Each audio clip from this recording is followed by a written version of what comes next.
So welcome guys, स्वागत है आपका आज की इस वीडियो में। सो गाइस, इस कंप्यूटर अवेयरनेस सीरीज़ की इस वीडियो में हम डिस्कस करेंगे generation of the computers. So what are the generations of the computers? Basically there are the 5 basic generations of the computer and यहाँ पे हम इस स्लाइड में डिस्कस करेंगे 3 जनरेशंस जो डिटेल इनकी और इनका कंपैरिजन भी यहाँ पे इस सेम टेबल में।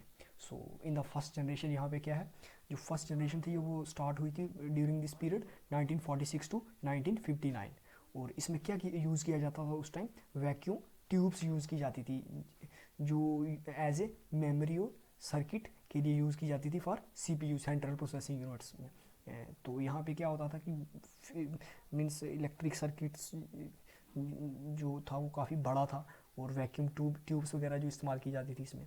और इसमें उस time punch cards, magnetic tapes और जो पेपर टेप्स ये यूज़ किए जाते थे as a input output device, जिससे इनपुट और आउटपुट उस कंप्यूटर से को इनपुट दी जाती थी और आउटपुट ली जाती थी। सो वो किसके थ्रू? पंच कार्ड्स के थ्रू, मैग्नेटिक टेप्स और पेपर टेप वगैरह ये चीज़ें थी उस टाइम की इनपुट आउटपुट डिवाइस थी फर्स्ट जनरेशन। उसके बाद जो इसमें बैच प्रोसेसिंग ऑपरेटिंग सिस्टम था जो वो यूज़ किया जाता था उस टाइम पे, बैच प्रोसेसिंग ऑपरेटिंग सिस्टम। और इसमें जो machine code used as a programming language, so इसमें मशीन कोड कुछ इस तरह का यूज़ किया जाता था जो प्रोग्रामिंग लैंग्वेज के लिए यूज़ किया जाता था। सो ये बहुत कॉस्टली था और अनरिलाइबल था बिकॉज इसकी जो लाइफ लॉन्ग इतनी नहीं थी। और जो सपोर्ट करता था किसको? खाली मशीन लैंग्वेज को, सिर्फ मशीन लैंग्वेज को सपोर्ट करता था। बाइनरी कह सकते हैं हम, खाली बाइनरी लैंग्वेज, मशीन लैंग्वेज था। और उसके बाद ये जनरेट करता था बहुत ज़्यादा heat, generate lot of heat from tubes and get fuse frequently. और जो ट्यूब्स थी वो क्या हो जाती थी? जल्दी फ्यूज़ हो जाती थी। और जो इसमें इनपुट आउटपुट डिवाइस थी जो यूज़ की जाती थी वो बहुत स्लो थी और काफ़ी बड़ा साइज़ था, huge size. Need for the AC cooling के लिए उनको ज़्यादा हीट हो जाती थी तो ठंडा करने के लिए एसी की ज़रूरत पड़ती थी। कंज्यूम हाई एनर्जी, बहुत ज़्यादा एनर्जी कंज्यूम करता था जो फर्स्ट जनरेशन के कंप्यूटर था। और वो नॉन पोर्टेबल था, उसको कहीं ले जा नहीं सकते थे। सो काफ़ी बड़ा साइज़ था। और कुछ कंप्यूटर थे जो जैसे कि उनके नाम जो फर्स्ट जनरेशन के थे वो कौन कौन से थे? ENIAC, EDVAC, यूनिवर्क, मीन्स जो हमने इवोल्यूशन में कंप्यूटर पढ़े हैं कुछ, जैसे कि electronic device variable, automatic computer, universal automatic computer, IBM 701, IBM 650, ये क्या थे? ये फर्स्ट जनरेशन के कंप्यूटर के नाम है। और इन द सेकंड जनरेशन, सो ये स्टार्ट हुई कब? 1959 से 65 में। पहली 1946 टू 59 का पीरियड रहा और दूसरी जो 1959 से स्टार्ट हुई वो 1965 में ख़त्म हुई। तो इसमें क्या यूज़ किया जाता था? ट्रांजिस्टर्स यूज़ किए जाते हैं। ट्रांजिस्टर क्या है? एक 3 टर्मिनल इलेक्ट्रॉनिक डिवाइस है जो क्या करता है? एम्पलीफिकेशन का काम करता है। सो ये ट्रांजिस्टर इसमें यूज़ किए जाते थे। इसको ट्रांजिस्टर ने रिप्लेस किया वैक्यूम ट्यूब्स को। तो यहाँ पे जो इस comparison with the vacuum tubes, so यहाँ पे थोड़ा सा जो ज़्यादा साइज़ था कंप्यूटर का वो इस ट्रांजिस्टर की वजह से थोड़ा कम हुआ। लेकिन उस टाइम ट्रांजिस्टर भी काफ़ी बड़े साइज़ के होते थे। So magnetic cores used as primary memory and magnetic tapes. So इसमें जो प्राइमरी मेमोरी में क्या यूज़ किया था? मैग्नेटिक कोर्स और मैग्नेटिक टेप। जो मैग्नेटिक डिस्क यूज़ की जाती थी वो सेकेंडरी स्टोरेज डिवाइसेस के लिए यूज़ की जाती थी, जहाँ से सेकेंडरी कुछ स्टोर करना हो अगर तो। और असेंबली और हाई लेवल प्रोग्रामिंग लैंग्वेजेस इसमें उन्होंने डेवलप करके यूज़ की फॉर प्रोग्रामिंग द फॉर्टन, जैसे कि और कबोल, ये लैंग्वेजेस के नाम है, कबोल और फॉर्टन, ये लैंग्वेजेस है। और ये बड़ी असेंबली और high level languages, programming languages इसमें सेकंड जनरेशन में यूज़ की जाती थी। और इसमें कंप्यूटर यूज़ करते थे कौन से? बैच प्रोसेसर होते थे उस टाइम जो यूज़ किए जाते थे, and multi programming operating system. और सारे ये एनालॉगी मीन्स ऐसे वायर से कनेक्ट किए होते थे, मीन्स बहुत सारी वायर्स वगैरह होती थी और काफ़ी ह्यूज साइज़ होता था उन प्रोसेसर का और वो डिले होता था काफ़ी ज़्यादा उनमें। तो ये उनकी लिमिटेशन होती थी उस टाइम। और ये जो सेकंड जनरेशन था ये फर्स्ट जनरेशन के मुकाबले में इसका साइज़ थोड़ा कम था, उसके कंपैरिजन में हीट भी कम थी और इसमें कॉस्टली था, ये कॉस्टली था। और इसको भी एसी की रिक्वायर्ड थी क्योंकि उस टाइम ट्रांजिस्टर्स जो थे वो भी काफ़ी बड़े साइज़ के थे और वो भी हीट होते थे। सो एसी की रिक्वायरमेंट थी यहाँ पे। और जो सेकंड जनरेशन के कुछ कंप्यूटर्स थे IBM 1620, IBM 7094, CDC 1604, CDC 3600 और यूनिवर्सल ऑटोमेटिक कंप्यूटर 1108, और ये सारे क्या है सेकंड जनरेशन के कंप्यूटर्स थे। सो आप यहाँ से इनको मेन चीज़ें जो हैं वही यहाँ से थोड़ा सा याद कीजिएगा, और यहाँ पे मैंने भी मेन चीज़ें ही जो इसमें डिस्कस की। उसके बाद थर्ड जनरेशन थी, जो थर्ड जनरेशन 1965 में स्टार्ट हुई और 71 तक चली, और इसमें रिप्लेस किया ट्रांजिस्टर को किसके साथ, IC के साथ, इंटीग्रेटेड सर्किट, जिसमें क्या होता था एक बड़ी चिप होती थी और उसमें कुछ ट्रांजिस्टर को इकट्ठा करके एक ही चिप में लगाया जाता था, और वो एज ए ट्रांजिस्टर वो एक ही चिप काम करती थी जिसमें बहुत सारे ट्रांजिस्टर इकट्ठे होते थे। तो इसकी वजह से इसका साइज़ भी कम हो गया और ये हीट भी कम जनरेट करने लगी। और ये क्या था, पहले वाली 2 जनरेशन से ये फास्टर था बट ये भी कॉस्टली था, और ये हाई लेवल लैंग्वेजेस को सपोर्ट करता था। इसको भी AC की रिक्वायर्ड थी, तो क्योंकि ये फर्स्ट और सेकंड जनरेशन के कंपैरिजन में एनर्जी कम कंज्यूम करता था। सो इसमें भी हीट होती थी। और IBM 360 series, Honeywell 6000 series, PDP personal data processor, PDP या पर्सनल डेटा प्रोसेसर, ये सारे क्या हैं इसके थर्ड जनरेशन के कंप्यूटर्स के नाम हैं। जैसे IBM 370 या IBM 168, TDC 316 are the third generation computers.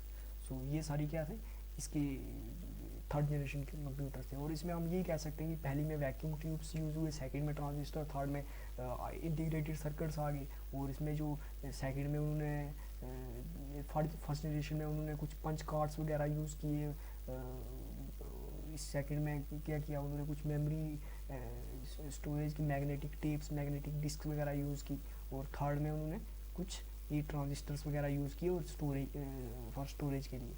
और ये लैंग्वेज भी जैसे जैसे जनरेशन बढ़ती गई ऐसे ऐसे हाई लेवल लैंग्वेजेस को सपोर्ट करता गया। और इन तीनों में हीट होती थी, लेकिन AC जो था वो तीनों में रिक्वायर्ड था। और उसके बाद जो नेक्स्ट की बात करें तो जो फोर्थ जनरेशन है ये स्टार्ट हुई 1971 से 80 तक चली, और इसमें क्या यूज़ किया गया, VLSI सर्किट यूज़ किया, very large scale integrated circuits. इसमें क्या होता था, इसमें very large scale integrated circuits का मतलब है इसमें बहुत सारे transistor, thousands of the transistors are क्या किए जाते थे, इकट्ठे करके एक ही चिप में लगाए जाते थे उस टाइम, और जिसमें up to 5000 transistors are use in the VLSI, very large scale integrated circuits हम कह सकते हैं। सो इसमें क्या था, सारे ट्रांजिस्टर थे जो सेट किए जाते थे एक ही सिंगल चिप में, और ये ज़्यादा पावरफुल कंप्यूटर था, and under the category of the personal computer, कुछ जो पर्सनल कंप्यूटर जो थे उनकी कैटेगरी में ये आता था। और इसमें ज़्यादातर हाई लेवल लैंग्वेजेस यूज़ की जाती थी, जैसे कि C++, ये DBase डेटाबेस, ये सारी क्या है programming, high level programming language जिनकी वजह से प्रोग्रामिंग की जाती है कंप्यूटर में। और ये इसका साइज़ था जो फोर्थ जनरेशन के कंप्यूटर का वो वेरी स्मॉल था और पोर्टेबल था, हम कहीं ले जा सकते थे इसको, इसमें कोई AC की ज़रूरत नहीं थी, हीट कम प्रोड्यूस करता था, जनरेट करता था। और जो grade development in the network के इसमें मीन्स ये हम इंटरनेट वगैरह ये चीज़ें कर सकते थे, नेटवर्क शेयरिंग कर सकते थे।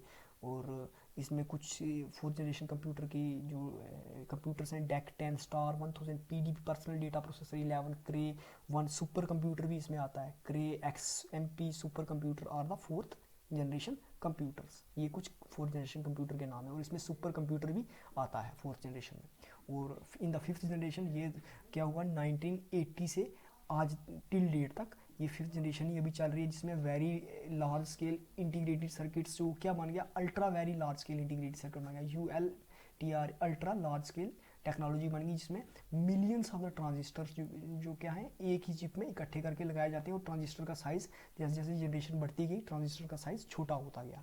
और इसमें सारा माइक्रो इलेक्ट्रॉनिक पे काम होता है, और in the micro processor have the million of the electronic components of the smaller size are placed. और इसमें artificial intelligence AI technology use की जाती है, जो क्या करती है आदमी की तरह, ह्यूमन की तरह सोचती है। मीन्स ये सारा जो हम डेली लाइफ में जो हम इंटरनेट पे वर्क करते हैं या जो हम सोचते हैं, ये सब उस तरह का काम कर सकती है, और ह्यूमन को मीन्स उसके अकॉर्डिंग ये चलती है। जैसे कि आजकल हम गूगल पे कुछ बोलते हैं तो वो ऑटोमेटिकली सर्च हो जाता है, तो वो सब कुछ किसकी वजह से, आर्टिफिशियल इंटेलिजेंस की वजह से, जो नेचुरल लैंग्वेज को कन्वर्ट करता है मशीनी लैंग्वेज में। और इसमें जो कोडिंग थी, जो जैसे कि Java, C, C plus plus, NET are the high level languages are used in this generation. ये सारी हाई लेवल लैंग्वेजेस यूज़ की जाती थी किसके लिए, कोडिंग के लिए। और आर्टिफिशियल इंटेलिजेंस जिसमें क्या क्या आता है, इंक्लूड करता है robotics, neural networks. Robotics means कुछ रोबोट्स वगैरह बनाना या कुछ ऐसी चीज़ें जो ऑटोमेटिकली मीन्स सारा वर्क फ्रॉम मशीनी वर्क हो, मशीन टू मशीन कम्युनिकेशन जिसे हम कह सकते हैं। और जो कम्युनिकेशन मशीनों की तरफ ऑटोमेटिक कम्युनिकेशन हो। और न्यूरल नेटवर्क जिसमें क्या किया जाता है, बहुत सारे नेटवर्क्स को एक काम अलग अलग करके डिवाइड कर दिया जाता है जिससे काम जल्दी होता है, न्यूरल नेटवर्क्स। और ताकि गेम प्लेइंग, जो गेम्स वगैरह फास्ट प्लेइंग गेम्स हैं जो वो फिफ्थ जनरेशन में आती हैं। Development of the expert system of making decision fast, और कुछ ऐसे फास्ट प्रोसेसर्स जो यहाँ पे फिफ्थ जनरेशन में यूज़ होते हैं जो क्या करते हैं, कोई भी डिसीजन फास्टली ले सकते हैं और जल्दी से प्रोसेस कर सकते हैं। उसके बाद development of the natural language processing very fast and cheaper cost. और ये जो कंप्यूटर थे, ये जो फिफ्थ जनरेशन कंप्यूटर है, इनकी कास्ट भी पहले के मुकाबले काफ़ी कम है। और ये जो क्या करते हैं, नेचुरल लैंग्वेज को, कोई भी नेचुरल लैंग्वेज उसको कन्वर्ट कर सकते हैं किसमें, मशीन लैंग्वेज में, और उसको प्रोसेस कर सकते हैं। जैसे कि इसकी एग्जांपल्स हैं कुछ, या हम कह सकते हैं कि ये फिफ्थ जनरेशन कंप्यूटर कौन कौन से, डेस्कटॉप हो गया जो हम यूज़ करते हैं अभी, नोटबुक्स हो गए, लैपटॉप्स हो गए, अल्ट्रा बुक हो गए, क्रूम बुक हो गए, ये सारे फिफ्थ जनरेशन कंप्यूटर्स हैं। सो गाइज, इस वीडियो में हमने ये डिस्कस किया सारी जनरेशन्स ऑफ द कंप्यूटर्स। सो अगर आपको ये वीडियो अच्छा लगे तो प्लीज़ कमेंट कीजिएगा, और अगर आपको कोई क्वेरी हो तो हमें इसमें कमेंट सेक्शन में पूछ सकते हैं। So thank you for in this video guys, thank you.